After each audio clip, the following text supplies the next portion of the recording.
சேனலை சப்ஸ்கிரைப் செய்யாதவங்க சேனலை சப்ஸ்கிரைப் செஞ்சுக்கிட்டு செய்திகளை தெரிந்து கொள்ளும்படி அன்புடன் கேட்டுக்கொள்கிறேன்.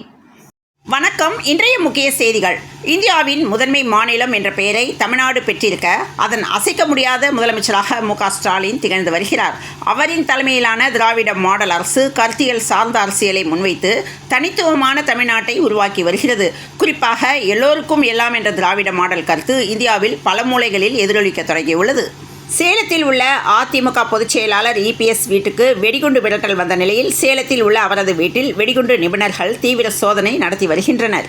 நேற்று முன்தினம் புதுவண்ணாரப்பேட்டை ஏசி ஸ்கீம் சாலையில் ஜான் பஷா என்பவர் மர்மமான முறையில் இறந்து கிடந்தார். இவர் நடைபாதையில் தங்கி கூலி வேலை பார்த்து வந்த நிலையில் நேற்று முன்தினம் புதுவண்ணாரப்பேட்டை ஏசி ஸ்கீம் சாலையில் கூலி வேலை பார்த்து வந்த ஜான் பஷா மர்மமான முறையில் இருந்து கிடந்தார். இவரது உடலை மீட்ட போலீசார் உடல் மீட்கப்பட்ட பகுதியில் உள்ள கண்காணிப்பு கேமரா காட்சிகளை ஆய்வு செய்தனர். அப்போது திருநங்கைகள் சிலர் அதே பகுதி எம்டிபி மைதானத்தில் இரவு நேரத்தில் வழக்கமாக வந்து செல்வது தெரிந்தது.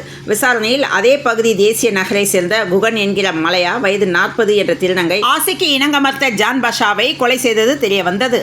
அரக்கோணத்தில் தோட்டாக்களுடன் 2 துப்பாக்கிகள் வைத்திருந்ததாக திமுகவை சேர்ந்த அரக்கோணம் நகரமன்ற உறுப்பினர் உள்ளிட்ட 2 காவல்துறையினர் கைது செய்தனர். டெல்லியில் பிரதமர் நரேந்திர மோடி தலைமையில் நடைபெற்ற நிதி ஆயோக் கூட்டத்தில் பங்கேற்ற தமிழக முதல்வர் மு.க.ஸ்டாலின் மாநில நலன் சார்ந்து பல்வேறு கோரிக்கைகளை முன்வைத்து பேசியிருந்தார். இதனைத் தொடர்ந்து மாநில உரிமைகளை திமுக ஒருபோதும் விட்டுக் கொடுக்காது என்று தொண்டர்களுக்கு மு.க.ஸ்டாலின் கடிதம் எழுதியுள்ளார். மத்திய இணை அமைச்சரும் பாஜக மூத்த தலைவருமான எல் முருகன் கோவை விமான நிலையத்தில் செய்தியாளர்களிடம் பேசும்போது தமிழகத்தில் பினாமிகளின் ஆட்சி நடக்கிறது, ஆட்சியை நடத்துவது முதலமைச்சரா அல்லது இந்த தம்பிகளா என்ற சந்தேகம் எழுகிறது என்று முதலில் இந்த தம்பிகள் யார் என்று கேள்வி எழுப்பியுள்ளார். அமலாக்கத்துறையை கொண்டு ஒன்றிய பாஜக அரசு விடும் மிரட்டலுக்கு திமுக அஞ்சாது என்றும் பாஜகவிற்கு துணை நிற்கும் அதிமுக பொதுச் செயலாளர் பழனிசாமியின் அச்சத்தை விமர்சித்து அமைச்சர் பி.கே. சேகர் பாபு கண்டன அறிக்கை வெளியிட்டுள்ளார். தமிழக வரலாற்றை மறைக்க துடிக்கும் பாஜக அரசுக்கு கண்டனம் என்று உதயநிதி ஸ்டாலின் தலைமையில் 15 தீர்மானங்கள் நிறைவேற்றப்பட்டது. ரெட் அலர்ட் விடுத்த நிலையில் ஒரே நாளில் 2 பக்தர்கள் உயிரிழந்ததால் வெள்ளையங்கிரி மலையேற வனத்துறை தடை விதித்துள்ளது. புதுக்கோட்டை புவனேஸ்வரி அம்மன் கோயிலில் கும்பாபிஷேக திருப்பணியை பார்வையிட்ட பாஜக தேசிய பொதுக்குழு உறுப்பினர் எச். ராஜா செய்தியாளர்களை சந்தித்த போது நிதி ஆயோக் கூட்டத்திற்கு சென்ற முதல்வரை பாராட்டுகிறேன், விஜய் குழப்பத்தில் உள்ளார் என்று எச். ராஜா தெரிவித்துள்ளார். தமிழக முதல்வர் மு.க.ஸ்டாலின் சமீபத்தில் நிதி ஆயோக் கூட்டத்தில் கலந்து கொள்ள டெல்லி சென்றார். அப்படியே தமிழகத்தின் கல்வி நிதியுதவியை கேட்டு பெறுவதற்காகவும் பிரதமர் மோடியை தனியாக சந்தித்து பேசினார். ஆனால் டாஸ்மாக் தொடர்பான அமலாக்கத்துறையின் ரெய்டு காரணமாகத்தான் அவர் திடீர் டெல்லிக்கு புறப்பட்டு சென்றார் என அதிமுக உள்ளிட்ட எதிர்க்கட்சிகள் குற்றம் சாட்டியிருந்த நிலையில் முதல்வர் ஸ்டாலின் டெல்லி பயணம் குறித்து விஜய் காட்டமான விமர்சனம் செய்துள்ளார். சென்னையில் உள்ள பிராட்வே பேருந்து நிலையத்தில் பல்நோக்கு போக்குவரத்து வளாகம் கட்டும் பணி தொடங்க இருக்கிறது. இதனால் ராயபுரம் ரயில் நிலையம் அருகில் 3.25 ஏக்கர் பரப்பளவில் ராயபுரம் போர்ட் ட்ரஸ்ட் அருகில் தற்காலிக பேருந்து நிலையம் அமைகிறது. இதனால் பயணிகளுக்கு இருக்கை வசதிகள், குடிநீர் வசதி, சிசிடிவி கேமரா போன்ற வசதிகள் ஏற்படுத்த வேண்டும் என்று கோரிக்கை எழுந்துள்ளது. திமுகவோடு பாஜக நெருங்கிவிடக்கூடாது என்ற பதற்றம் அதிமுகவிடம் வெளிப்படுகிறது என்று திருமாவளவன் விமர்சனம் செய்துள்ளார். நீலகிரி மாவட்டத்திற்கு ரெட் அலர்ட் எச்சரிக்கை விடுக்கப்பட்டுள்ள நிலையில் சுற்றுலா தலங்கள் மூடப்பட்டன. நீலகிரி மற்றும் கோவை மாவட்டங்களுக்கு அதிகனமழைக்கான ரெட் அலர்ட் எச்சரிக்கை விடுக்கப்பட்டுள்ள நிலையில் நீலகிரியில் உள்ள பிரதான சுற்றுலா தலங்களான தொட்டபெட்டா மற்றும் பைன் ஃபாரஸ்ட் ஆகிய இடங்களுக்கு செல்ல வனத்துறை தடை விதித்துள்ளது. இந்நிலையில் நீலகிரியின் பைன் ஃபாரஸ்ட் பகுதிக்கு வந்த சிறுவன் ஒருவர் மரம் முறிந்து விழுந்து உயிரிழந்த சம்பவம் பரபரப்பையும் சோகத்தையும் ஏற்படுத்தியுள்ளது. பனை கனவு திருவிழாவை முன்னிட்டு கல்லறிந்தினால் தோல் மினுமினுப்பாக மாறிவிடும் என்று சீமான் பேசியுள்ளார்.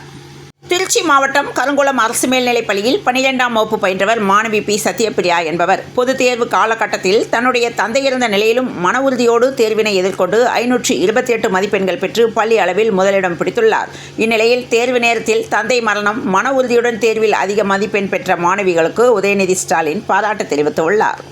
சேலம் மாவட்டம் கோட்டக்கவுண்டம்பட்டியை சேர்ந்தவர் வேல்முருகன். இவரது 2 வயது குழந்தை சிந்துஜா நேற்று வீட்டிற்கு வெளியே விளையாடி கொண்டிருந்தது. சிறிது நேரத்தில் குழந்தை மாயமான நிலையில் குழந்தை காணாமல் போனதை கண்டு அதிர்ச்சியடைந்த பெற்றோர் அக்கம் பக்கத்தில் தேடி அலைந்தனர். இந்நிலையில் அருகே இருந்த தண்ணீர் தொட்டிக்குள் தவறி விழுந்து குழந்தை பலியானது. தமிழக வெற்றிக் கழக அலுவலகத்தின் பிரதான நுழைவு வாயில் அருகே தேமுதிக நிறுவனர் விஜயகாந்த் படத்துடன் தண்ணீர் பந்தல் அமைக்கப்பட்ட நிலையில் இது தொடர்பாக புதிய தலைமுறைக்கு பேட்டியளித்த ஆனந்த், எங்களது கட்சி அலுவலகம் அருகே பிறர் தண்ணீர் பந்தல் அமைத்தது பற்றி தெரியாது என்று விளக்கமுடன் தெரிவித்துள்ளார்.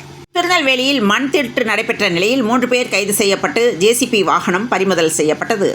தூத்துக்குடியில் அரசு கலை அறிவியல் கல்லூரிகளில் மாணவர் சேர்க்கைக்கு மே 27 வரை விண்ணப்பிக்கலாம் என்ற தகவல் தெரிவித்துள்ளனர். முதல்வர் டெல்லி சென்றது மாநிலத்திற்கான நிதியை பெறுவதற்காக அல்ல என தமிழக வெற்றிக் கழக தலைவர் விஜய் கூறியுள்ளார். கோவில்பட்டியில் பைக் மீது டேங்கர் லாரி மோதி சிறுமி உயிரிழந்துள்ள நிலையில் 3 பேர் படுகாயமடைந்துள்ளனர். சென்னை நொச்சிக்குப்பத்தில் 3 அடுக்குமாடி குடியிருப்பு அடுக்குமாடியில் பலர் வசித்து வந்தனர். இந்நிலையில் அடுக்குமாடி குடியிருப்பின் படிக்கட்டுகள் நேற்று திடீரென இடிந்து விழுந்தது.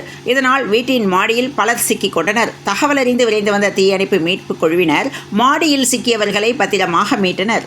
கனடா இந்தியா அறக்கட்டளை உலகளவில் தலைமை பண்பு மற்றும் தொலைநோக்கு பார்வையோடு மனிதகுல மேம்பாட்டிற்காக இயங்கி வரும் இந்திய வம்சாவழி பேராளுமைகள் அடையாளம் கண்டு ஆண்டுதோறும் CIF குளோபல் இந்தியன் விருதினை வழங்கி கௌரவித்து வருகிறது. வகையில் 2025ஆம் ஆண்டுக்கான விருது ஈஷா அறக்கட்டளை நிறுவனர் சத்குருவிற்கு அறிவிக்கப்பட்டு வழங்கப்பட்டது.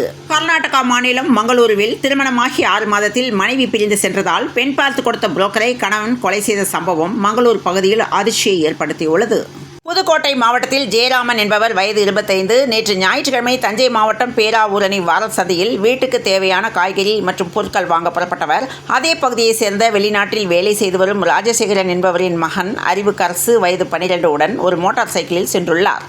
சந்தையில் பொருள் வாங்க பணம் பத்தாது. அதனால் பட்டுக்கோட்டை சாலையில் அரசு மருத்துவமனை எதிரே உள்ள ATMில் பணம் எடுத்து வருவோம் என்று ஒரு வழிப்பாதையில் பைக்கில் சென்று சாலையில் யூட்டர்ன் போட்டு அடுத்த சாலையில் பயணிக்க முயன்றபோது பட்டுக்கோட்டை சாலையிலிருந்து பேராவூரணி நோக்கி வந்த லாரி மோதி சிறுவன் அறிவுக்கரசு உட்பட இருவரும் சம்பவ இடத்திலேயே பரிதாபமாக உயிரிழந்தனர்.